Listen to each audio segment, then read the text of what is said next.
علامہ اقبال کیا کہتے ہیں؟ منفعت ایک ہی اس قوم کی، نقصان بھی ایک۔ اس قوم کی اگر ایک انسان کو نقصان ہو رہا ہے، ایک گروہ کو نقصان ہو رہا ہے، تو ایسا نہیں کہ صرف ایک کو ہو رہا ہے، سب کا نقصان ہو رہا ہے۔ منفعت کامیابی، کامرانی، فائدہ، مقصد۔ ہمارا مقصد کیا ہے؟ اللہ رسول کو راضی کرنا ہے، آخرت کی فکر میں زندگی کو گزارنا ہے، فکر آخرت دل میں ہو۔ تو کیا کہتے ہیں وہ؟ منفعت ایک ہے اس قوم کی، نقصان بھی ایک۔ ایک ہی سب کا نبی، دین بھی اسلام بھی ایک۔ ہمارے نبی حضرت محمد صلی اللہ علیہ وسلم وہی سب کا نبی ہے، وہ تو رحمت للعالمین ہے۔ اللہ پاک نے قرآن میں کہا، اے محبوب ہم نے آپ کو ساری جہان کے لیے رحمت بنا کر بھیجا۔ علامہ اقبال کہتے ہیں ایک ہی سب کا نبی، دین بھی اسلام بھی ایک۔ حرم پاک بھی، حرم پاک خانہ کعبہ، مکہ مدینہ، خانہ کعبہ۔ جو بھی گروہ کے لوگ ہیں، جو بھی فرقہ کے لوگ ہیں، وہ کس طرف نماز پڑھتے ہیں؟ مسلمان ہے تو خانہ کعبہ کی طرف۔ حرم پاک بھی، اللہ بھی، قرآن بھی ایک۔ کچھ بڑی بات تھی ہوتے جو مسلمان بھی ایک۔ سب ایک ہے، اللہ بھی ایک ہے، رسول بھی وہی ہمارے نبی صلی اللہ علیہ وسلم، رسول بھی ایک، دین بھی ایک، حق دین، سچا دین، اسلام دین، سب ایک۔ کچھ بڑی بات تھی ہوتے جو مسلمان بھی ایک۔ اور کیا فرماتے ہیں آگے؟ اللہ سے کرے دور تو تعلیم بھی فتنہ۔ تعلیم کس کو بولتے؟ ایجوکیشن، نالج، علم۔ دنیا کی علم ہو، دنیا کے علم آ جانے کے بعد اگر انسان اللہ رسول کے در سے دور ہو جاتا ہے تو کیا کہہ رہے ہیں؟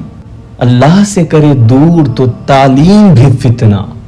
چاہے وہ دین کا علم ہو، دین کا علم ہو، قرآن حدیث کا علم ہو، لیکن رب کی بارگاہ میں جھکاؤ نہیں ہے، عاجزی نہیں ہے، انکشاری نہیں ہے، اللہ کا بندہ ہم نہیں ہے، اخلاق ٹھیک نہیں ہے، کردار، اخلاق، کریکٹر سب ٹھیک ہونا چاہیے۔ بولے اللہ سے کرے دور تو تعلیم بھی فتنہ، املاک بھی، اولاد بھی، جاگیر بھی فتنہ۔ ناحق کے لیے اٹھے تو شمشیر بھی فتنہ۔ شمشیر کس کو کہتے؟ تلوار۔ ناحق کے لیے بے وجہ کسی کو مارنا، کسی پر ظلم زیادتی کرنا، بے وجہ لوگوں کو ڈرا کر دھمکا کر رکھنا، اپنی طاقت کا غلط استعمال کرنا، عہدے کا غلط استعمال کرنا، ناحق کے لیے اٹھے تو شمشیر بھی فتنہ۔ شمشیر ہی کیا ہے، نعرہ تکبیر بھی فتنہ۔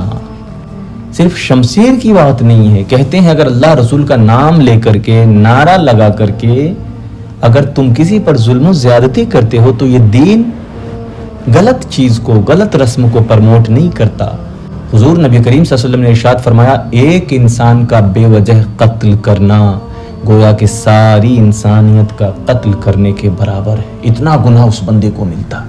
اور ایک انسان پر کوئی ظلم زیادتی کر رہا ہے، کوئی اس کو مار رہا ہے، اس کی جان اگر تم بچا دیتے ہو، میں بچا دیتا ہوں، ایک انسان کو کسی کے ظلم زیادتی سے بچا لینا، بچا دینا پوری انسانیت کو بچا دینے کے برابر ہے۔ یہ دین ہے۔ دین کا علم جب آ جاتا ہے تو انسان بڑوں کا ادب کرنے والا بن جاتا ہے، اللہ رسول کے حکم کے مطابق زندگی گزارتا ہے، عاجزی سے لوگوں سے بات کرتا ہے، لوگوں کا دل کو نہیں توڑتا، چاہے وہ اپنا ہو یا غیر ہو یا بیگانہ ہو، کوئی بھی ہو، سب سے ایک دم آہستگی سے، سادگی سے، اچھے اخلاق سے پیش آتا ہے، اچھے انداز سے بات کرتا ہے، میٹھا بول بولتا ہے۔ اس لیے دین کا علم سیکھنا ضروری ہے۔